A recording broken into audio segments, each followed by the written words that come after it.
Good morning friend to all of you. Pragyan IAS में आपका स्वागत है।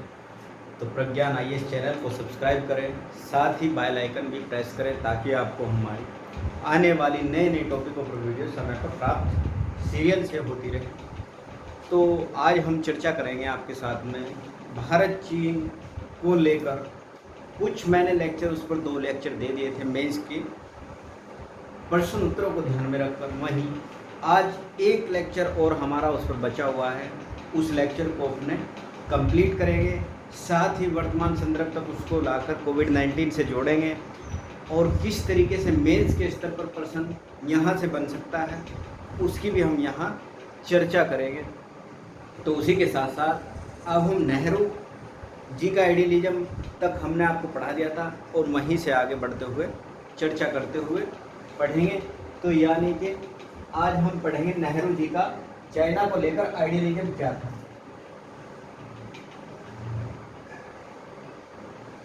नेहरू जी का आदर्शवाद क्या था। इसी की वजह से तुमने देखा होगा, देखो आपको पॉलिटिकली व्यू से तटस्थ रहकर निष्पक्ष उसका मूल्यांकन करना होगा, क्योंकि आपको मेंस का प्रश्न लिखना है। ऐसा नहीं कि आप नेहरू जी को गलत उसमें साबित कर दो। तो मैं किसी का प्रो नहीं हूँ, मैं निष्पक्ष होकर जहाँ जिसकी क्या मिस्टेक है वो मूल्यांकन कराऊंगा आपको, और उसी मूल्यांकन को आपके प्रश्न में लिखना होगा। और मूल्यांकन को भी उस तरीके से आपको अपने प्रश्न के अंदर उतारना होगा ताकि किसी भी एग्जामिनर को वो पिंच ना करे। बहुत ही लिबरल तरीके से आपको उसको मेंस के उत्तर में लिखना होगा। और वहीं देखो, जो भारत और चीन को लेकर टेंशन बनी हुई है और चाइना उसको डिस्ट्रैक्ट कर रहा है, यानी कि पूरे वर्ल्ड का ध्यान उससे डिस्ट्रैक्ट करने पर लगा हुआ है। कोविड-19 क्यों? क्योंकि जो कोविड-19 हुआ है, फैला है, एक पेंडेमिक बना है, पूरे विश्व सर्वव्यापी महामारी के रूप में देख रहे हो तुम उभर के आया है। तो ये उसके चाइना के मिसमैनेजमेंट के कारण ही हुआ है, क्योंकि अगर मिसमैनेजमेंट ना होता तो ये हो सकता था चाइना के अंदर ही सीमित किया जा सकता था। लेकिन उसके मिसमैनेजमेंट के तहत जो भी हुआ उसको लेकर पूरी कंट्रियों का ध्यान उसके ऊपर, यानी कि प्रश्न चिन्ह लगने लगे उसके मिसमैनेजमेंट को लेकर। तो चाइना ने क्या सोचा कि कहीं ना कहीं ये सारा का सारा वर्ल्ड का ध्यान डिस्ट्रैक्ट करने के लिए कुछ ना कुछ ऐसी टेंशन उत्पन्न की जाए ताकि ध्यान वहाँ से लोगों का, कंट्रियों का शिफ्ट हो सके और वहीं कोविड-19 से उनका ध्यान को प्रतिस्थापित कर दिया जाए। तो वो बात तो आपको मेंस के स्तर पर लिखनी होगी कि ये इसमें कहीं ना कहीं एक फैक्टर कोविड-19 भी महत्वपूर्ण भूमिका रखता है, जो अभी वर्तमान संदर्भ में टेंशन हो रही है। लेकिन यह भी ध्यान रखना होगा कि केवल कोविड-19 ही फैक्ट नहीं है, इसके अंदर बहुत सारे पेच फंसे हुए हैं। उन्हीं की हम आज चर्चा करेंगे कि नेहरू जी का आदर्शवाद क्या था, यानी कि नेहरू जी का आइडियलिज्म क्या था। यहीं पर हमने नेक्स्ट लेक्चर को लाकर समाप्त किया था और यहीं से हम अपना नेक्स्ट लेक्चर स्टार्ट करने जा रहे हैं। तो देखो, नेहरू जी ने क्या गलती की और इनकी जो रियलिस्टिक पॉलिसी थी वो मैंने आपको बता दी। रियलिस्टिक पॉलिसी कैसे इन्होंने सीमाओं को लेकर, इसीलिए इनको आधुनिक कर्जन भी कहा गया, वो मैंने आपको लास्ट लेक्चर में आपको समझा दिया था सारा। तो आज हम चर्चा करेंगे कि इनकी क्या ऐसी भूल होती चली गई समय समय पर कि वो नेहरू जी, जिनके पास एक नई आर्थिक नीति, नई फॉरेन पॉलिसी, बहुत सारी ऐसी यानी कि नया एक अलायंस ना करने का एक अलग से विचार, थर्ड वर्ल्ड की एक लीडर के रूप में उभरते हुए सितारे, तो वो सारे के सारे जितने इनके सामने, इनके साथ इनकी प्रतिष्ठाएं जुड़ती चली गई और जाके 62-65 के साथ सभी ध्वस्त हो गई। तो यानी कि ऐसी क्या गलती हुई नेहरू जी से, जो सारी की सारी इतना अच्छी पर्सनैलिटी वाला व्यक्ति और इतनी छोटी छोटी भूल कर गया। तो उसी को बोलते हैं नेहरू जी ने जो गलती करी। वो बात अलग है कि पॉलिटिशियन बोलते हैं कि जो तुम्हारे 70 साल पुरखों ने गलतियाँ करी हम तो उसको सुधार रहे हैं, लेकिन आपको वो चीज़ों पे ध्यान नहीं देना है। आपको तो तटस्थ रहकर क्या गलती हुई और क्या उनके सकारात्मक परिणाम और क्या नकारात्मक परिणाम, उसी का मूल्यांकन करना होगा। आपको किसी राजनीति से जुड़कर या किसी राजनीति में घुसकर अंदर पर्सन को अपने अटेम्प्ट नहीं करना, क्योंकि अगर वहाँ जुड़कर आप अटेम्प्ट करोगे पर्सन को, तो अटेम्प्ट आपका खराब ही हो जाएगा, पर्सन नहीं माना जाएगा। क्यों? तुरंत नंबर कट जाएंगे। तो आपको तो राजनीति से तटस्थ रहकर निष्पक्ष मूल्यांकन करना है, और वो भी उदार तरीके से। तो देखो, नेहरू जी का आदर्शवाद क्या है।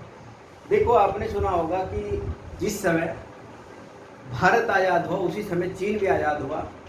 दोनों देश एक तरीके से कुछ ही समय का अंतर था, तो यानी कि 1950 में और 1949 में 1950 में भारत का संविधान लागू हुआ, 1949 में गणतंत्र के रूप में चाइना सामने आया, और वहीं दोनों कंट्रियाँ एशिया में पड़ती थी, वो इनकी हमने सामान्यतः पढ़ ली। तो देखो उसी के साथ साथ कुछ क्या हुआ कि जो आपने हमने पीछे लेक्चर को थोड़ा रिकॉल करो, यानी कि हमने हिंदी चीनी भाई भाई वो सब परसेप्शन और जो वो विचार नेहरू जी बोलते थे वह सभी पढ़े, और आगे जाके चाइना ने उनको कैसे हिंदी चीनी भाई भाई के इनके विचार को ध्वस्त किया, उसी को लेकर नेहरू जी को धक्का लगा, और तुरंत जब भी 62 के युद्ध के तत्पश्चात उनकी हालात ख़राब होने के कारण उनकी डेथ हो गई।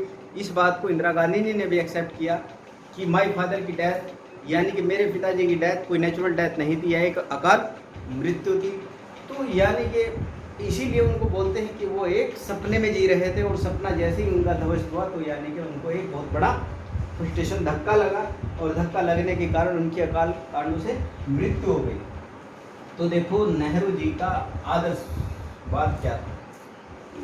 तो जैसे मैंने बताया था कि अमेरिका ने छतरी ताइवान को दे दी थी, यानी कि उसके ऊपर छतरी लगा दी जब उधर अभियान करने स्टार्ट किए चाइकान शेख के ऊपर माओ सेतुंग वगैरह ने, तो यानी कि उसने ताइवान को सरकार को कंट्री का दर्जा दे दिया, लेकिन उसकी यूएनओ में एक्सेप्टेशन नहीं करी चाइना की। और वहीं नेहरू जी ने चाइना का पक्ष लेते हुए कहा कि ताइवान चाइना का अभिन्न अंग है और चाइना को ही इसका दर्जा दे देना चाहिए। तो वहीं 1971 के आसपास उससे लेकर और बीजिंग की सरकार को नेशन का दर्जा दे दिया गया। उसी के साथ साथ कुछ गलतियां आगे चलते हुए ऐसी हुई कि आपने देखा होगा मैंने भारत का मैप बनाया था इस तरीके से, मान के चल लो ये भारत का मैप है। तो देखो इधर पड़ता था सिक्किम, यहीं पे ये सिक्किम हुआ, और इसी के पास पड़ता था तिब्बत। तो यानी कि तिब्बत उस समय एक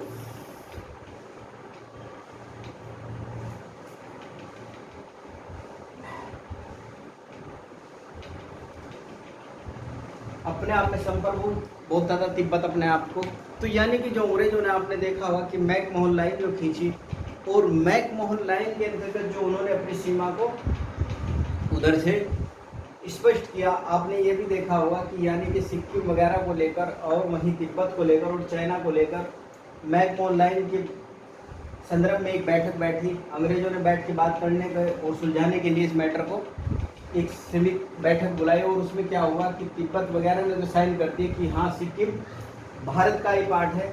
यह बात खैर आगे चलकर चीन ने भी एक्सेप्ट कर ली कि चलो सिक्किम तो भारत का पार्ट है, लेकिन तिब्बत के मामले में डिस्प्यूटेड बना रहा, और तिब्बत को लेकर चाइना ने इस संधि पर साइन नहीं किए। तो जब इस संधि पर साइन नहीं किए तो यानी कि क्या हुआ, फिर आगे चलकर भारत की और नेहरू जी की खासकर क्या भूल रही कि जब तिब्बत पर चाइना ने अपना दबाव बढ़ाना स्टार्ट किया तो कहीं ना कहीं चीन के विरुद्ध में अमेरिका और ब्रिटेन दोनों ने आवाज़ उठाई, और दोनों ने मिलकर कहा कि चाइना का ये अभिन्न अंग नहीं है तिब्बत। और वही नेहरू जी का आइडियलिज्म सपनों में के अंदर खोए हुए थे, उन्होंने इस बात को नकार दिया कि नहीं तिब्बत तो चाइना का ही पार्ट है। तो यानी कि उन्होंने देखो, जबकि तिब्बत उनका पार्ट नहीं था, अगर जैसे इधर कश्मीर था, कश्मीर को कभी भी चाइना ने यह नहीं कहा कि यह भारत का अभिन्न अंग है, लेकिन हमने नेहरू जी ने क्या कहा कि तिब्बत पर कभी भी जब अमेरिका और ब्रिटेन ने इस पर प्रश्न चिन्ह लगाया कि ये क्या हो रहा है यहाँ, और अमेरिका और ब्रिटेन इसको यूएनओ में लाने की बात कर रहे हैं, तो वही नेहरू जी और अटैक भी कर इसको कैप्चर कर लिया। उसी समय जब इस पर चाइना का कब्जा हुआ तो नेहरू जी को क्या करना था उसी समय, क्योंकि देखो गिव टेक का मामला था। अगर तुमको इधर की एक्सेप्टेशन देते हैं तो आप हमें इधर की अभिन्न मान के एक्सेप्टेशन दो, लेकिन चाइना ने इधर कभी अभिन्न कश्मीर को भारत का नहीं माना। लेकिन नेहरू जी ने अपने आप को केपी मैनन वगैरह, कृष्ण मैनन वगैरह जो एम्बेसडर वगैरह, उच्चायुक्त वगैरह रहे यहाँ पर तिब्बत के अंदर, वो उसकी चर्चा हम किसी नेक्स्ट लेक्चर में कर लेंगे क्या मामला था। यहाँ थोड़ा संक्षेप में समझ लो। जो यहाँ पे डिफेंस मिनिस्टर थे उस समय नेहरू जी के समय में, मैनन साहब, तो वो कम्युनिस्ट विचारधारा से आते थे, यानी कि चाइना प्रो व्यक्ति थे। तो उन्होंने नेहरू जी को समझाया कि देखो देखो आप तिब्बत के चक्कर में ज़्यादा मत पड़ो, वो उसका अपना मैटर है, उसको सुलझा लेगा। तो नेहरू जी ने भी जब उन्होंने इस पर कब्जा कर लिया तो अपना आत्मसंतुष्टि देने के लिए कहा कि देखो हम इसमें, हमें वो क्या लेना देना है, हमको अपनी कंट्री से मतलब। तो यानी कि एक सबसे बड़ी भूल ये की कि उसी समय जिस समय तिब्बत पर यह अटैक कर रहा था और अमेरिका और ब्रिटेन उस समय भारत का सहयोग करने के लिए तैयार खड़े थे, वहीं नेहरू अमेरिका कितने एंटी हो चुके थे कि किंचित बात भी सुनने के लिए तैयार नहीं थे। अगर उसी समय ये बात यूएनओ के अंदर चली जाती और यूएनओ में इसको उठा देते तो आज ये संदर्भ देखने को नहीं मिलता। क्योंकि जैसे ही तिब्बत, पटेल जी कहते थे कि देखो तिब्बत पर अगर चाइना ने अटैक कर दिया और तिब्बत को अपने कब्जे में ले लिया तो यानी कि तिब्बत चाइना के कब्जे में आती तो चाइना कहाँ जाएगा, चुंबन वैली यानी कि डोकलाम वगैरह जैसे वो घाटी है उसके अंदर तक घुस जाएगा, यानी कि सिक्किम तक इसकी सीमा लग जाएगी। और जब सिक्किम तक सीमा लग जाएगी तो यानी कि चाइना और भारत का जो इस लाइन को लेकर एक परसेप्शन बना वो सारा का सारा ध्वस्त हो जाएगा। तो इसीलिए तिब्बत को थोड़ा केंद्र में रख के चलो। तो यानी कि जैसे ही पटेल जी की डेथ हो जाती है और नेहरू जी स्वतंत्र हो जाते हैं अपने डिसीजन लेने के लिए, और यह महत्वपूर्ण चीज़ें यूएनओ के अंदर नहीं जा पाती और चाइना इस पर कब्जा कर लेता है, उसी के साथ साथ यह भारत से सीमा यहाँ पर सिक्किम से लग जाती है। तो अब देखो समस्या क्या है, अगर उस समय यूएनओ में चला जाता तो गिव टिक का मामला बन जाता। क्योंकि गिव टिक का मामला इसलिए बन जाता कि पहले अगर तुम कश्मीर को एक्सेप्टेशन दोगे तो हम तिब्बत को एक्सेप्ट करते हैं कि तुम्हारी क्षेत्र का पार्ट है। तो वही नेहरू जी ने आत्मसंतुष्टि तो कर ली लेकिन इसको यूएनओ में नहीं लेकर गए, जबकि अमेरिका और ब्रिटेन चिल्ला चिल्ला कर बोल रहा था कि इसको यूएनओ में लेकर आओ, वहाँ डिस्प्यूटेड का मामला इसको बैठ के सुलझाएंगे। लेकिन ऐसा नेहरू जी ने नहीं किया। वो कह रहे थे कि भारत और चीन, यानी कि चीन तो कभी भारत पर अटैक करेगा ही नहीं। वो एक सपना दे रहे थे कि हम तो दोनों हिंदी चीनी भाई भाई हैं, वो कभी भी अटैक नहीं करेगा भारत के ऊपर। ये आत्मसंतुष्टि वो जो मैनन साहब थे उन्होंने भी इनको थोड़ी दिलासा दिलाई। तो उसके चक्कर में इन्होंने ये इस पर कुछ भी डिसीजन नहीं लिया। तो जब इस पर डिसीजन नहीं लिया, वहीं देखो हमारे पास इधर से चाइना, अब तुमने देखा होगा वर्तमान ही 2017 के आसपास इधर भूटान है और भूटान के साथ हमारी एक संधि है। आपको मैंने लास्ट लेक्चर में बताया था, भूटान के साथ यह संधि है कि देखो हम आंतरिक रूप से तो सब स्वतंत्र रहेंगे और बाह्य रक्षा मामला यानी कि हमने उनकी गारंटी ली हुई है। तो वहीं डोकलाम वगैरह और यहीं पे पड़ता है तुम्हारा सिल्लीगुड़ी कॉरिडोर जो नॉर्थ ईस्ट को जोड़ता है। मैं लाइव के माध्यम से बता रहा हूँ, वो मैप में आप देख लेना। तो सिल्लीगुड़ी का जो कॉरिडोर है, किचन रोड भी बोलते हैं उसको, तो यहाँ पे है वो। और जब यहाँ से है तो ये भारत को कहाँ से जोड़ता है, नॉर्थ ईस्ट से जोड़ता है। और नॉर्थ ईस्ट से जोड़ने का एकमात्र मार्ग है अभी भारत के पास ही है। अगर इस यहीं पे डोकलाम विवाद, यहीं पे डोकलाम वो है, डोकलाम प्लेटो यानी कि पठार। तो देखो यहाँ से चाइना अंदर एंट्री करने की कोशिश कर रहा सन 2017 के समय, उसी को बोलते हैं डोकलाम विवाद। तो डोकलाम विवाद क्या था, चाइना ने अगर कभी भी इस पर कब्जा कर लेता, यानी कि ये जो कॉरिडोर था, अगर ये कॉरिडोर चाइना इस पर कब्जा कर ले, अंदर घुस के आ जाए, तो यानी कि नॉर्थ ईस्ट पर कब्जा करने में उसको ज़्यादा समय नहीं लगेगा, क्योंकि भारत नॉर्थ ईस्ट से कट जाएगा। कहाँ से गतिविधि करेगा, देखो वहीं भारत के पास अगर डोकलाम के समय चाइना इस पर अटैक कर देता और इसको कब्जे में ले लेता अपने, तो नॉर्थ ईस्ट को, चाइना को अपने कब्जे में लेने में बहुत आसानी हो जाती, क्योंकि भारत का तो ये मार्ग पूरा समाप्त हो जाता, इधर से भारत नॉर्थ ईस्ट से कट जाता। तो इसी को देखते हुए भारत ने अपनी वहाँ पर सेना और अपनी रणनीतियाँ बनाकर चाइना को फॉरवर्ड पॉलिसी अपनाते हुए पीछे किया। अब फॉरवर्ड पॉलिसी क्या होती है ये मैं अभी बताऊंगा आपको कि क्या थी। 1962 में भी नेहरू जी ने फॉरवर्ड पॉलिसी अपनाई थी और उसका परिणाम यह हुआ। देखो 1 मिनट समझ लो फॉरवर्ड पॉलिसी क्या होती है, बार बार न्यूज में भी आती है। फॉरवर्ड पॉलिसी वह होती है जैसे 62 के समय में जब चाइना ने अपने ट्रूप्स वगैरह वहाँ भेजे सैनिक, और जैसे ही उनके सैनिक यहाँ आए चाइना के, तो चाइना के सैनिक 80,000 के आसपास सैनिक था उस समय। ये बात कुछ कहीं पर 1 लाख भी सैनिक आता है, कहीं पर 80,000 भी आता है। हमारे पास 8-10 हज़ार सैनिक उस समय था, और ना उनके पास आर्टरी उस लेवल की थी जिस लेवल की इनके पास थी, क्योंकि उसी समय चीन सिविल वॉर वगैरह लड़कर पूरी परिपक्व अवस्था में आ चुके थे वहाँ की सेनाएं। तो देखो वहाँ क्या हुआ कि उन्होंने अपनी सेनाएं भेजनी स्टार्ट करी, और नेहरू जी ने तत्काल प्रभाव से वहाँ पर फॉरवर्ड पॉलिसी अपनाए। सब वहीं थिमाई जी ने बोला था कि ये आप सही नहीं कर रहे हो, यानी कि या तो इसको यूएनओ में लेकर चले जाओ, ये हमारा, यानी कि इसके बहुत सारे विकल्प सुलझाने के लिए, या बैठकर आपस में बात करो, लेकिन फॉरवर्ड पॉलिसी सेना भेजना यहाँ सही नहीं है। तो यानी कि थिमाई एक सैनिक के पद पर वहाँ, सैनिक की क्या वो जनरल थे उस समय के, यानी कि आर्मी से, तो उन्होंने बहुत मना किया, क्योंकि वो व्यक्ति काफ़ी अच्छे पहुंचे हुए व्यक्ति थे। तो एक बात उनकी मानी नहीं गई और वही गलती कर दी। फॉरवर्ड पॉलिसी का मतलब यह है कि अगर यहाँ पर किसी चाइना की सेना लगी तो हमारे सैनिक जाकर उसको धकेल दे, बॉर्डर से पीछे हटा दे, तो इसको बोलते हैं फॉरवर्ड पॉलिसी।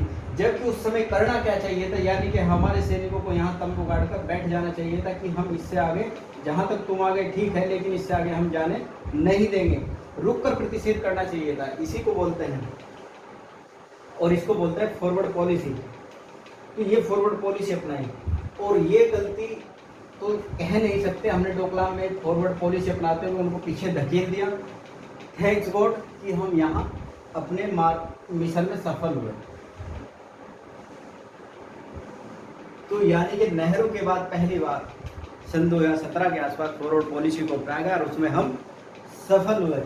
तो वर्तमान में जो आप देख रहे हो कि क्या सिनेरियो चल रहा है विश्व स्तर पर, और उसमें भारत क्या स्टैंड ले रहा है समय समय पर, उसका अभी स्टैंड लेने की प्रक्रिया में मामला चल रहा है। जिस दिन ये क्लियर होगा उसी के ऊपर भी मैं एक फाइनल हो जाएगा वीडियो बनाऊंगा, और उसमें एक मेंस का प्रश्न भी लिखेंगे, और मेंस के प्रश्न से जुड़े हुए उसके सारे आयामों पर चर्चा करेंगे विस्तार से। तो थोड़ा देखो, नेहरू जी ने एक गलती जो तिब्बत वाली मैंने आपको बता दी, ये वाली की, दूसरी फॉरवर्ड पॉलिसी वाली गलती की।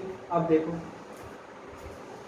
तो यानी कि अगर देखो अब अपने पॉइंट पे आओ जहां हम थे, तो अगर ये नॉर्थ ईस्ट का इधर से कट जाएगा पूरा का पूरा, अगर ये यहाँ आ गया तो हमारे पास विकल्प क्या रहेंगे। मैथ्स के प्रश्न में पूछेगा कि अगर नॉर्थ ईस्ट से ये हो जाए तो फिर भारत के पास क्या क्या विकल्प है नॉर्थ ईस्ट से जुड़ने के लिए। तो देखो, या तो फिर हमको पश्चिम बंगाल से होते हुए बांग्लादेश से जाकर नॉर्थ ईस्ट से जुड़ना पड़ेगा वहाँ से। लेकिन वहाँ पर जब जा पाओगे, अगर हमारे कोई पक्ष में फ्रेंडली गवर्नमेंट उधर हुई तो जब जाकर हम वहाँ पर जुड़ पाएंगे। अगर वहाँ हमारी एंटी गवर्नमेंट हुई कोई भी, तो यानी कि वो हमको यहाँ घुसने नहीं देगी। वो जैसे तुमने देखा होगा खलीदा जिया और हसीना जी के मामले में आप देख रहे हो कि एक ब्रिटिश यानी कि एक भारत की एंटी है और एक भारत की फ्रेंडली सरकार है। तो जो वर्तमान संदर्भ में है वो थोड़ी भारत के फ्रेंडली है, तो इसलिए ये मान के चल सकते हैं। लेकिन अगर बांग्लादेश ने भी आपको यहाँ से जाने नहीं दिया, यहाँ पर आपकी एंटी गवर्नमेंट हुई, तो आपके पास एक विकल्प मात्र बचेगा, यानी कि आपके पास विकल्प क्या बचेगा कि आप यहाँ से जाते हुए बंगाल की खाड़ी से म्यांमार जाना पड़ेगा, और म्यांमार से होते हुए, म्यांमार में एक कलकत्ता बंदरगाह से जाते हुए, यानी कि कलकत्ता से बंगाल के बंदरगाह से होते हुए बंगाली खाड़ी से यहाँ एक म्यांमार का सितवे पत्तन है, क्या है, सितवे बंदरगाह है, और सितवे बंदरगाह से होते हुए फिर आपको म्यांमार से होते हुए नॉर्थ ईस्ट में आना पड़ेगा, जो कि इतना आसान मार्ग नहीं है। यानी कि इसीलिए ये हमारे लिए रणनीतिक महत्वपूर्ण भी है, और वहीं हमारे लिए यह नॉर्थ ईस्ट से जुड़ने के लिए भी सबसे महत्वपूर्ण है। यानी कि अगर एक बार नॉर्थ ईस्ट से हम कट गए इस मार्ग से, यानी कि डोकलाम वाले जो सिल्लीगुड़ी कॉरिडोर है उससे अगर कट गए, तो नॉर्थ ईस्ट पर अपना प्रभाव और उसको जोड़ कर रखने के लिए बहुत बड़ा चैलेंज उत्पन्न हो सकता है।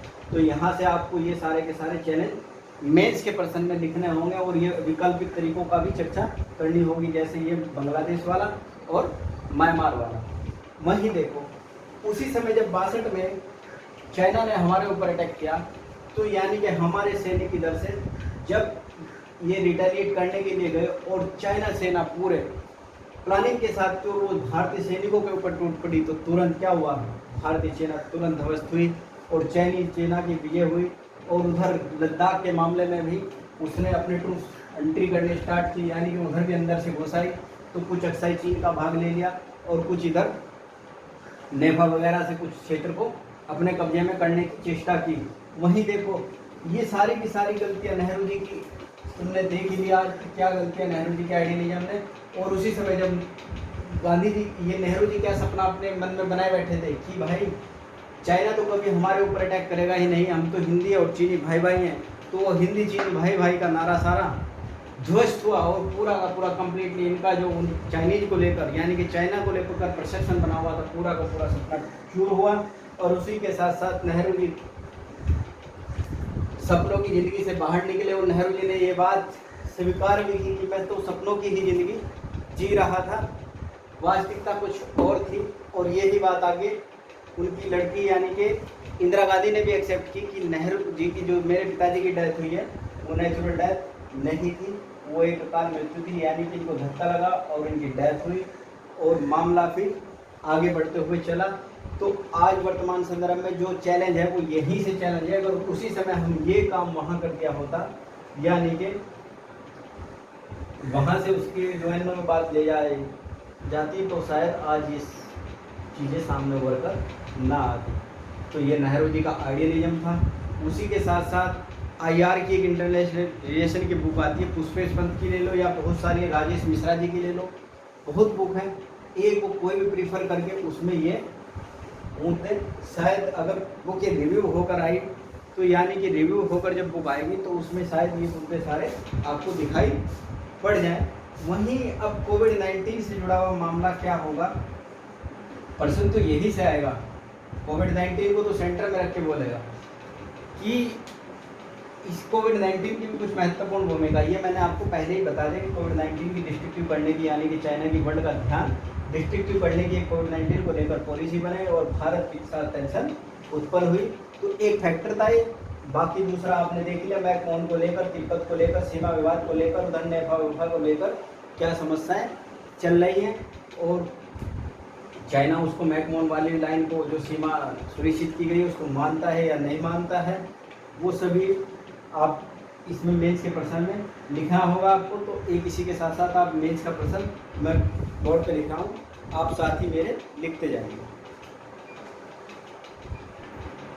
अब देखो लिखता है प्रश्न,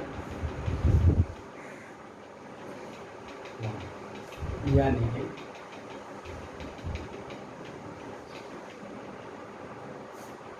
भारत चीन विवाद, भारत चीन गलवान विवाद, गलवान घाटी विवाद, भारत चीन विवाद, ऐसे भारत चीन विवाद वर्तमान संदर्भ में, भारत चीन विवाद वर्तमान संदर्भ में यह प्रतीत होता है, यह प्रतीत होता है कि गलवान घाटी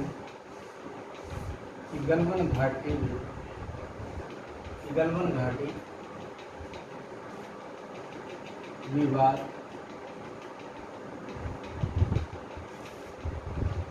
गलवान घाटी पर चीनी दावा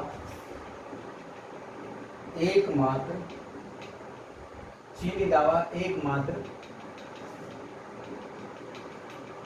महामारी, चीनी दावा एकमात्र महामारी से ध्यान को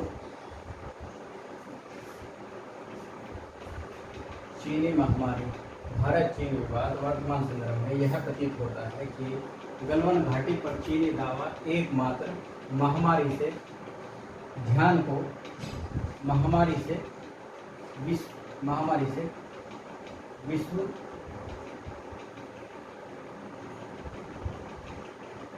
ध्यान को भटकाने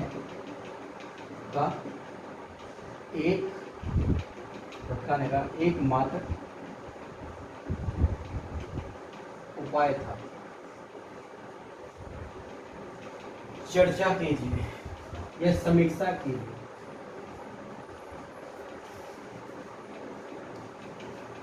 तो देखो प्रश्न क्या है, भारत चीन विवाद वर्तमान संदर्भ में, यह भारत चीन विवाद वर्तमान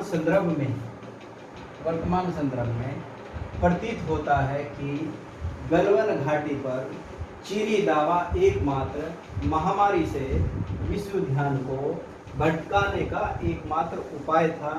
समीक्षा कीजिए, यानी कि 200 शब्दों में समीक्षा कीजिए। तो अब ये प्रश्न है मेंस का। अब मैंने तुम्हें बहुत सिंपल भाषा में लिखा है, यानी कि वहाँ जब मेंस के स्तर पर सिविल सर्विसेज में आएगा, यानी कि या तो किसी स्टेट पीसीएस में आए या यूपीएससी के एग्जाम में आए, प्रश्न आना स्वाभाविक है क्योंकि करंट का मुद्दा है और यूपीएससी करंट से बहुत ज़्यादा जुड़ी हुई रहती है संस्था। तो वह तो प्रश्न करना बिल्कुल 100% है। यह आवश्यक नहीं कि इन्हीं शब्दों के ऊपर प्रश्न बनाए, शब्दों को चेंज भी कर सकती है, अपने वाक्य सेंटेंस में कुछ और भी सब चेंज कर सकती है, यानी कि कठिन शब्दों का चयन करके भी प्रश्न को बना सकती है। लेकिन मुद्दा वही रहेगा, कंटेंट वही आएगा, ये 100% श्योरिटी के साथ हम कह सकते हैं। तो आपको कंटेंट पर ज़्यादा ध्यान देना है, उसी के अनुरूप प्रश्न को लिखना है। बस अंतर इतना होगा, अगर उसने शब्दों का कुछ हेर फेर किया तो कंटेंट का अनुपात कम या ज़्यादा हो सकता है, यानी कि कितना कंटेंट किस टॉपिक पर लिखा जाए, किस टॉपिक पर पर्सन फोकस कर रहा है, क्या वह क्वेश्चन बनाने वाला यानी पेपर सेटर हमसे क्या एक्सपेक्टेशन कर रहा है कि बच्चा इस चीज़ को सही से जानता है या नहीं जानता है। तो देखो, भारत चीन विवाद वर्तमान संदर्भ में प्रतीत होता है कि गलवान घाटी पर चीनी दावा एकमात्र महामारी से विश्व ध्यान को भटकाने का एकमात्र उपाय था। तो देखो, कोविड-19 यानी महामारी से है तो डिस्ट्रक्टिव तो करना था वर्ल्ड का ध्यान, लेकिन उसी के साथ साथ एकमात्र, मैंने बोला कि एकमात्र नहीं था। हमने देखा कितना मैकमोहन वगैरह लाइन को लेकर सिक्किम वगैरह और वहाँ नॉर्थ ईस्ट वगैरह उसके इंटरेस्ट जुड़े हुए वहाँ, और वहीं नेपाल वगैरह पे वह दावा करता है, तो यानी कि उधर सियाचिन ग्लेशियर, और वहीं आपने बोला, इसकी तो मुझे बताने की आवश्यकता नहीं कि हमने कश्मीर को उधर विभाजित कर लद्दाख और वो सब चीज़ें यूनिट टेरिटरी बना दिया कश्मीर वगैरह।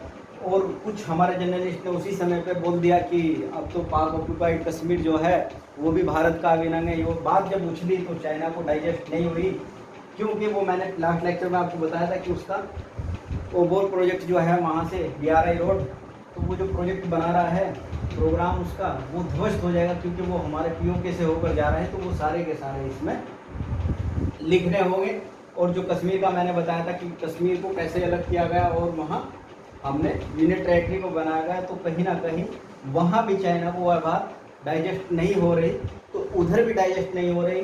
BRI प्रोग्राम यानी कि उसका पूरा का पूरा अंधेर में जा रहा है, और इधर गलवान घाटी वाला मामला और इधर महामारी, इधर नॉर्थ ईस्ट के कुछ पक्ष जो मैंने आज आपको बताए, वो सारे 200 शब्दों से भी ज़्यादा हो जाएंगे आपके पास। लेकिन आपको तो मात्र 200 शब्द लिखने हैं, तो उसको कंसाइज करके 200 शब्दों में आप लिखकर या तो मुझे सेंड कर सकते हो, या अपने पास ही, अगर आपको लगता है कि हमने ठीक लिख लिया, एक बार दो बार स्वयं पढ़कर भी उसको अपने पास ही रख सकते हैं। तो इस पर प्रश्न लिखेगा। अगर आपसे इसका प्रश्न का आंसर नहीं बनता है तो मुझे कमेंट या मैसेज करके बता दीजिएगा। मैं इसका आपको फॉर्मेट, पर्टिकुलर फॉर्मेट बनाऊंगा, और फॉर्मेट के साथ साथ आपको हो गए तो मैं आपको इसको लिखवा भी यहीं पर नेक्स्ट क्लास में दूंगा। तो थैंक यू। आप इसको लिखने का प्रयास करें, ठीक है, और लिखकर आप मुझे हो सके तो सेंड कर दीजिएगा। अदरवाइज आप इसको लिखना जरूर, क्योंकि मेंस के स्तर पर यहाँ से प्रश्न आएगा भी आवश्यक। Thank you.